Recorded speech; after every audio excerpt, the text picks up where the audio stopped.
Hollywood medium explain in Hindi Urdu dubbed presenting how to draw a perfect circle. कहानी की शुरुआत में हमें एक जोड़ा दिखाया जा रहा होता है जो कि बाइक पे कहीं जा रहे होते हैं। ये दोनों बहन भाई होते हैं। ये दोनों आपस में बात कर रहे होते हैं। दरअसल इस लड़के का नाम जेम्स है और इसकी बहन ने उसे वादा किया था कि जब मैं जवान हो जाऊंगी और वर्जन होंगी तो मैं अपनी वर्जिनिटी तब तक नहीं खोऊंगी जब तक मैं तुम्हारे साथ इंटीमेट ना हो जाऊं। ये दोनों इसी बारे में बात कर रहे थे और ये फिल्म की कहानी इन्हीं की इस बात पे इर्द गिर्द घूमती है। ये दोनों एक पार्टी पे जा रहे होते हैं और ये दोनों पार्टी पे पहुंचने के बाद बहुत ज़्यादा पार्टी करते हैं और उसकी बहन अलग अलग लोगों के साथ नाचती गाती है। ये देख के जेम्स को बहुत ज़्यादा गुस्सा आता है। अगले दिन सुबह हमें इनकी मोम को दिखाया जा रहा होता है जो कि घर का सारा सामान पैक कर रही होती है। तब हमें पता चलता है कि इसकी मोम और डैड साथ में नहीं रहते।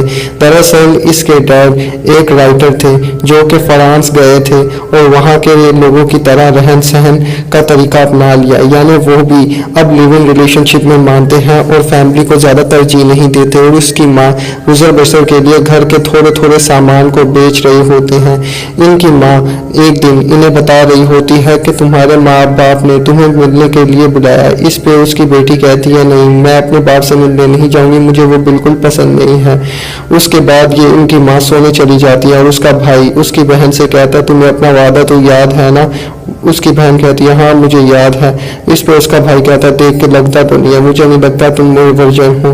इस पे उसकी बहन कहता है मैं तुम्हारे साथ इंटीमेट नहीं हुई इसीलिए तुम ऐसा कह रहे हो ना। इसके बाद वो अपनी बहन को किस करने की कोशिश करता है लेकिन वो वहाँ से चली जाती है। इसके बाद जब उसकी बहन उठ के चली जाती है तो वो अपने कमरे में जाती है और वह सो जाती है। इसके बाद हमें जेम्स को दिखाया जाता है जिसे नींद नहीं आ रही होती, इसीलिए वो अपनी बहन के कमरे में चला जाता है और अपनी बहन को यहाँ वहाँ छूने की कोशिश करता है, जिसे देख के उसकी बहन की आँख खुल जाती है।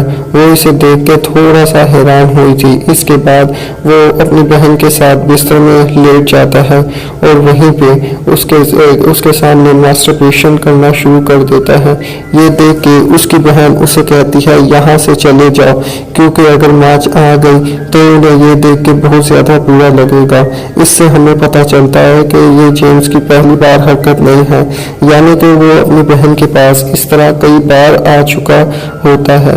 अगले दिन हमें इन दोनों को एक बार फिर से दिखाया जाता है जो कि अपने बाप से मिलने जाते हैं, अपनी नानी से मिलने जाते हैं। जेम्स अपनी नानी को जुआ खेलने में मदद करता है। दरअसल इसकी नानी को जुआ खेलने की बहुत बुरी आदत है। जेम्स चीटिंग करा के उसे जुए में जिता देता है। फिर जेम्स अपने बाप से मिलने के लिए जाता है। उसका बाप उसे देख के बहुत ज़्यादा खुश होता है। उसका बाप उसे ऊपर के कमरे से ट्रे लाने के लिए कहता है और जेम्स ऐसा ही करता है। फिर ये दोनों बार में जाते हैं और खूब बातचीत करते हैं और शराब पीते हैं। इसके बाद जेम्स अपने बाप से पूछता है कि किसी लड़की के साथ कैसे इंटीमेट होते हैं। इस पे उसका बाप कहता है क्या तुम्हारी कोई गर्लफ्रेंड है, और जेम्स साफ इनकार कर देता है। इसके बाद हमें इसके बाप और माँ को दिखाया जाता है जो कि सिगरेट पी रहे होते हैं और इसका बाप इसकी माँ को पैसे दे देता है। इसके बाद ये दोनों साथ में बैठ के डिनर कर रहे होते हैं जहाँ पे इनका बाप इन्हें बुक्स देता है। इसे देख के जेम्स की बहन बहुत गुस्सा होती है क्योंकि ये सारी भाषा किताबें फ्रेंच भाषा में होती है। उसे उसके बाप के फ्रेंच होने पर अब नफरत सी हो रही थी। इसके बाद उसका बाप उसको कहता है कि अपनी बहन का ख्याल रखना, वो बिल्कुल अपनी माँ की तरह है, वो बिल्कुल खुद को बर्बाद कर देगी। इसके बाद ये दोनों अपने घर में चले जाते हैं। घर जाने के बाद जेम्स अपनी बहन की आंखों को हाथ रख देता है और एक कमरे में लेके जाता है। वहाँ कहता है कि मेरे पास तुम्हारे लिए गिफ्ट है और वो दीवार पर एक सर्कल बना देता है। ये देख के उसकी बहन बहुत खुश होती है। फिर हमें फिर से उसकी बहन को दिखाया जा रहा होता है जो कहीं जा रही होती है। जेम्स उसका पीछा करता है और देखता है कि उसकी बहन किसी के साथ इंटीमेट हो रही होती है। इसके बाद जेम्स घर आता है जहां वो अपनी नानी को मुर्दा पाता है और देख के वो टूट जाता है। जेम्स अपनी नानी की लाश को देख के पूरी तरीके से निराश हो चुका था, इसीलिए वो अपना दर्द बांटने के लिए अपने बाप के घर जाता है, लेकिन वो अपने घर पे नहीं होता, इसीलिए वो दरवाजे के बाहर ही सो जाता है। जेम्स जेम्स का बाप जब वहां आता है तो अपने बेटे को देख के परेशान हो जाता है और पूछता है क्या हुआ, लेकिन जेम्स उसे कुछ नहीं बताता। इसके बाद जेम्स का बाप खाना बनाता है और उसे कहता है ये ट्रे ऊपर वाले कमरे में दे के आ जाओ, और जेम्स ऐसा ही करता है। वो ऊपर वाले कमरे में खाना दे के आ जाता है। फिर इसका बाप उससे पूछता है क्या उस कमरे में किसी ने दरवाज़ा खोला और खाना अंदर लिया, लेकिन जेम्स का साफ इनकार कर देता है। जेम्स को ये बात समझ नहीं आ रही थी कि उसका बाप आखिर किसके लिए खाना ऊपर वाले कमरे में भेजता है। अगले दिन सुबह हमें फिर से जेम्स को दिखाया जाता है जो कि अपने घर फ़ोन करता है और सोफिया से बात करता है।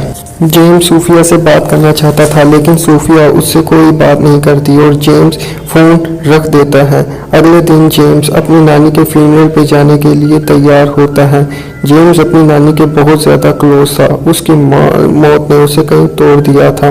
माँ को नानी के फ्यूनरल से होने के बाद भी वो अपनी बहन से कोई बात नहीं करता। अगले दिन वो अपने बाप के घर आ जाता है। उसका बाप किसी से बात कर रहा होता है कि बस के सामने एक बच्चा है जो कि अपनी माँ का इंतज़ार कर रहा है। दरअसल ये बच्चा 15 साल से अपनी माँ का इंतज़ार कर रहा है। उसकी माँ ने कहा था कि तुम यही रुको, मैं 15 मिनट में आ जाऊंगी, और अब 15 साल हो गए और उसकी माँ अभी तक नहीं आई। और हमें पता चल जाता है कि जेम्स का बाप जो ट्रेन में खाना भिजवाता था वो इसी शख्स के लिए भिजवाता था।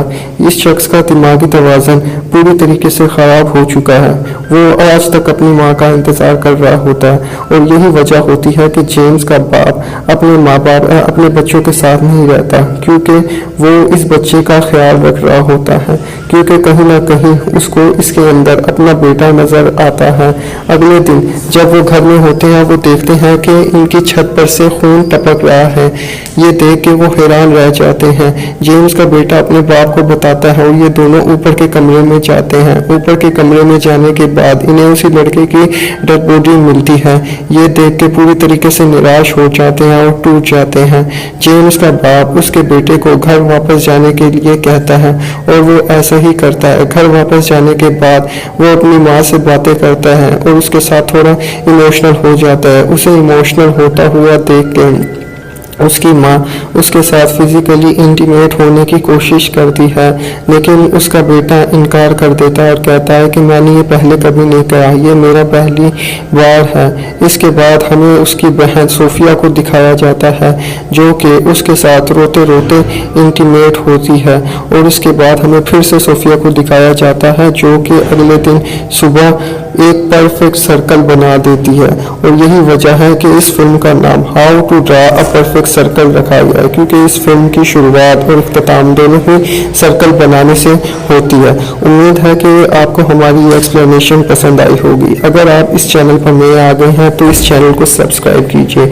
अगर वीडियो पसंद आए तो दोस्तों के साथ शेयर कीजिए, और ज़्यादा ही पसंद आए तो इसे लाइक भी कीजिए। मिलेंगे हम अगली अपनी किसी वीडियो में, तब तक के लिए गुड बाय, अल्लाह हाफिज़ एंड टेक केयर।